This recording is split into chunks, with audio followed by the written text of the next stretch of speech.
तस्मै गणाधिपतये नमः। सर्वमङ्गलमाङ्गल्ये शिवे सर्वार्थसाधके शरण्ये त्र्यम्बके देवी नारायणि नमोऽस्तुते। लक्ष्मीनारायणाभ्यां नमः। उमामहेश्वराभ्यां नमः। वाणी हिरण्यगर्भाभ्यां नमः। शुचिपुरन्दराभ्यां नमः। अरुन्धती वसिष्ठाभ्यां नमः। श्रीसीतारामाभ्यां नमः। सर्वेभ्यो ब्राह्मणेभ्यो महाजनेभ्यो नमः। आजम्य प्राणानायम्य केशवाय स्वाहा। नारायणाय गोविन्दाय नमः। विष्णवे नमः। मधुसूदनाय नमः। विक्रमाय नमः। वामनाय नमः। श्रीधराय नमः। ऋषिकेशाय नमः। पद्मनाभाय नमः।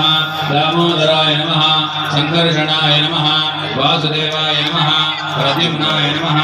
अनिरुद्धाय नमः। पुरुषोत्तमाय नमः। अथोक्षजाय नमः। नारसिंहाय नमः। अच्युताय नमः। जनार्दनाय नमः। उपेन्द्राय नमः। हरये नमः। श्रीकृष्णपरब्रह्मणे नमः। ओम पृथिव्याः मेरोपुत्रऋषिः पूर्वो देवता सुतलं छन्दः